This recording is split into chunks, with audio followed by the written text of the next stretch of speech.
Donc en fait, le métier d'un CIL, c'est 3 temps. C'est cibler les interlocuteurs, c'est savoir sur qui compter. C'est trop fort. C'est trop fort. Sensibiliser les métiers, c'est-à-dire il vaut mieux comprendre que savoir pour appliquer. Et enfin, c'est les accompagner dès la conception des services. Et donc les 3 temps, c'est tout le temps. C'est en parallèle et on ne chôme jamais. Cibler les bons interlocuteurs, dans la banque, on est gâté parce que le premier des interlocuteurs que l'on va cibler, c'est la conformité, puisque la conformité doit tout valider. Donc il faut s'en faire un allié. Le deuxième, c'est le juriste, parce que ce sont des personnes compliquées, et donc il faut pouvoir trouver avec eux une possibilité de dialogue. Le troisième, c'est les informaticiens, parce qu'à un moment donné, tout finit par du code, et puis la donnée, c'est avant tout des 0 et des 1 qu'on va faire, pour lesquels on va les faire parler en mettant des programmes adéquats. Et puis, il y a une catégorie qu'on cible particulièrement, sont les marketeurs, c'est-à-dire ceux qui ont beaucoup d'idées, et qui parfois veulent aller très vite en s'affranchissant de beaucoup de choses. Donc il faut pouvoir parler avec eux. Il faut aussi privilégier des instances sur lesquelles notre parole est importante. Nous avons un comité de la donnée dans un monde du numérique, à l'ère du numéraire. La donnée est au centre de toutes les préoccupations. Et donc, travaillons avec le Chief Data Officer, qui est l'architecte de la donnée. Nous sommes simplement ceux qui vérifient que dans la construction, on est le bureau de vérification que l'immeuble ne va pas s'effondrer. Et puis il y a aussi ce qu'on a créé à l'intérieur d'un comité de veille réglementaire, un comité dit privacy, qui va regrouper un certain nombre de personnes autour du CIL, les activités assurances, les activités bancaires, les activités du numérique, de façon à élaborer ensemble un certain nombre de choses. Et puis, il y a les contributions externes avec nos associations professionnelles. Il y a aussi avec notre autorité de contrôle, car je reprendrai là une parole, qui ne veut rien faire trouve des excuses, qui veut faire quelque chose trouve des solutions. Et donc, nous sommes convaincus qu'en dialoguant, nous pouvons trouver des solutions. Et puis, nous travaillons aussi avec le club informatique des grandes entreprises françaises, et notamment qui travaille sur la donnée, sur l'usage éthique de la donnée. Il y a un rapport qui est téléchargeable, qui est paru en début d'année, et qui travaille sur un autre sujet qui nous intéresse en tant qu'entreprise qui devons faire du business, c'est la valorisation de la donnée. La donnée, selon qu'elle est utilisée dans un contexte 1 et dans un contexte 2, n'a pas la même valeur. Donc il va falloir la gérer en conséquence.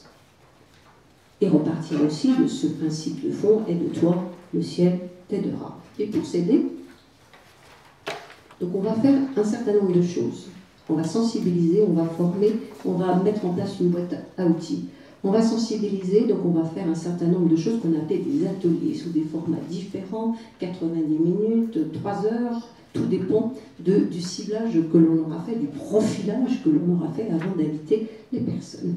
Ensuite, on va les former, donc on a tenu à faire des formations qui soient, qu'on puisse attribuer au CPF ou au DIF, puisque nous avons encore des fonctionnaires, qui permet donc que ces formations donc, comptent dans la formation professionnelle continue.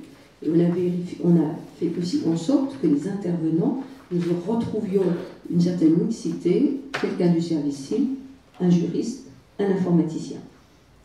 Boîte à outils, donc nous avons mis en place un intranet sous une forme un peu ludique. C'est un café américain, on ne boit que des boissons non alcoolisées et on accède aux différents menus en cliquant sur les images. On a aussi développé, et je demande à Françoise de vous les distribuer, ce qu'on a appelé les insyllables, comme pour les enfants, les incollables. Donc ce sont des petites questions, il y en a 50 qui sont classées par catégorie et qui permettent de prendre un contact avec la matière de façon un peu ludique, et on peut mettre ça à côté de son ordinateur, de son smartphone, de sa tablette. Ça n'occupe pas beaucoup de place, comme vous allez pouvoir le constater. C'est aussi, on peut renverser son café dessus parce que il y a un petit film plastique dessus. En s'inspirant d'une chose, c'est qu'en persévérant, on finit par arriver à tout, comme disait Théocrite. Temps 2, donc notre histoire, c'est aussi de faire drôle, parce que la matière, vous avez dû le constater ce matin, c'est pas une matière particulièrement drôle. Donc on essaye de faire drôle et on fait beaucoup de quiz qu'on met à disponibilité des personnes. Et donc ça, c'est un petit exemple de quiz et de questions fréquemment posées sur la distribution des données à l'intérieur d'une entreprise qui peut échanger quoi. On parlait de mobiliser les personnes, donc notamment sur la partie, comment dirais-je, atelier. Nous avons travaillé depuis fin 2013 sur le RGPD, le Règlement général pour la protection des données personnelles, en insistant sur quelque chose d'important. À gauche, on a les articles et à droite, on a la proportion. À partir du moment où se dégagent des couleurs particulières, c'est qu'il faut faire attention. C'est que ça a changé, qu'il y a des choses en plus à faire en matière de droits des personnes, en matière de responsabilité pour les responsables de traitement et aussi modification, comme M. Boutman l'a dit, des autorités de contrôle. Donc on a fait là aussi des ateliers, donc un atelier 1 pour le secteur bancaire en particulier, en prenant une thématique, là encore pour être ludique, sur le cinéma. Nous avons beaucoup de cinéphiles chez nous, nous avons appelé ces ateliers le RGPD fait son cinéma. Et donc, nous avons illustré chacun des nouveaux articles et de nouveaux droits. On en a parlé, droit à l'oubli, article 20, le profiling. Donc, on a utilisé des moyens mnémotechniques pour s'en souvenir. Et on avait aussi des quiz où on a effectivement dit que si les déclarations allaient être supprimées, ne nous réjouissons pas trop vite, car nous allions avoir de la documentation en nombre non négligeable à fournir. Boîte à outils, donc boîte à outils, on a parlé de notre site intranet et on fait des fiches cuisine, recto verso, que Françoise va vous distribuer. On a pris les cookies, merci Françoise, qui sont faites par les personnes qu'on implique dans notre démarche et qui vont les signer et qui permettent d'en savoir un petit peu les grands traits. Et donc là je vous ai donné les cookies puisque nous passions avant l'heure du déjeuner. Nous avons aussi illustré un certain nombre d'articles qui ne sont pas toujours faciles à comprendre, comme le droit d'opposition. Et donc, cela plaît beaucoup, puisqu'il s'appelle, c'est un mail que j'ai reçu, qui s'appelle Préparez dès à présent votre avenir, et qui m'offre une convention obsèque de tout à fait, j'allais dire, intéressante. Et donc, on retient bien le droit d'opposition, je ne sais pas pourquoi. Et puis on a mis en place des affiches qui s'appellent les 10 règles d'or et qui ne vont pas beaucoup avoir de changement avec le règlement et qui permettent de rappeler et d'afficher dans les différents sites opérationnels ce qu'il faut faire et ce qu'il convient de faire avec ces données. On parlait du big data, ben ça tombe bien, on a fait justement aussi intéresser au big data pour éviter tous les malentendus auxquels on est souvent confronté.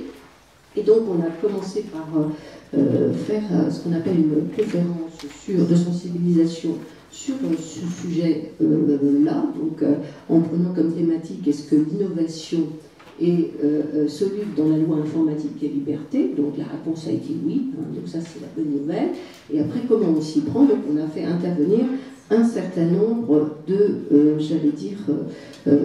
sociétés qui sont confrontées à cette problématique d'utilisation massive des données. Donc on a mis en place aussi un spécial, de veille réglementaire qui s'appelle l'Express, comme un titre de journal bien connu. Et donc on a fait un spécial Big Data que Françoise aura, Françoise a fourni un peu, va vous distribuer et qui permet d'appréhender cette problématique sur le Big Data.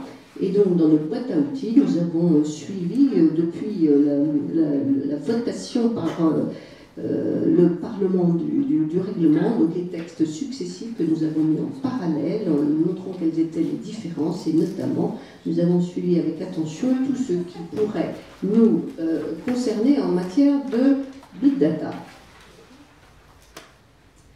Nous avons utilisé, là encore, pour faire un peu de la réflexion, donc un certain nombre d'images que l'on peut avoir sur le big data. Donc là, on a par exemple les problématiques du droit à l'effacement. Là, on a tout ce qui concerne la collecte. Là, tout ce qui concerne la finalité. Là, tout ce qui concerne le droit à l'oubli. Donc ça permet de faire parler, sans les violenter, les personnes à partir d'une image nommée.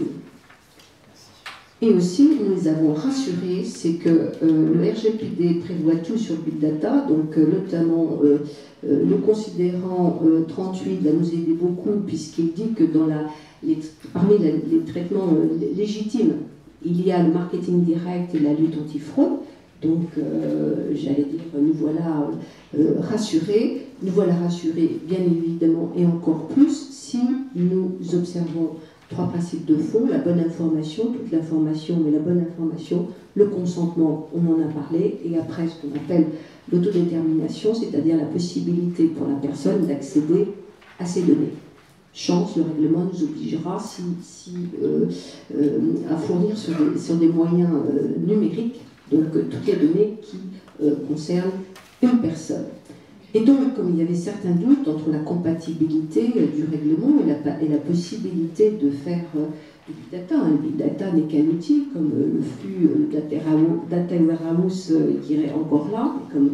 Donc, en fait, je vous conseille, donc prenez vos stylos, notez, c'est gratuit, téléchargeable sur Internet. Vous tapez Meeting the Challenges of Big Data et Monsieur Giovanni Buttarelli, qui est le IDPS de la Commission, répond à toutes les questions concernant le big data et comment faire du big data en respectant le règlement général sur la protection des données personnelles. Une fois qu'on a fait tout ça, sensibiliser, trouver nos acteurs, là, on a une joie immense, c'est qu'on reçoit un coup de fil pour une demande d'accompagnement. On est la petite fée sur un projet et donc on est tout content. On voit qu'ils ont bien lu le cadre de référence qu'on leur a fourni. On voit aussi donc qu'ils nous ont sollicité pour un certain nombre de traitements. On a fait ça dans la joie et dans la bonne humeur. On n'a pas parfois toujours eu encore le résultat. Voilà, mais on ne désespère pas, car l'espoir est ce qui meurt en dernier. Donc nous sommes confiants, car nous sommes toujours vivants. Donc le rôle du CIL, c'est un peu celui-là, c'est donc de de pointer avec son interlocuteur ce qu'il faut faire pour bien faire. Nous sommes dans un monde du numérique. Le numérique, encore une fois, c'est la donnée. Le secteur bancaire, comme le reste de l'humanité, est soumis aux évolutions du monde du numérique, notamment avec la désintermédiation que cette ère numérique amène. Et donc, si on veut pouvoir arriver à faire quelque chose et le faire avec l'ensemble de nos parties prenantes, il y a un point important qui demeure, c'est la confiance. Et comme le disait Jean-Paul Sartre, la confiance se gagne en gouttes et se perd en litres. Merci.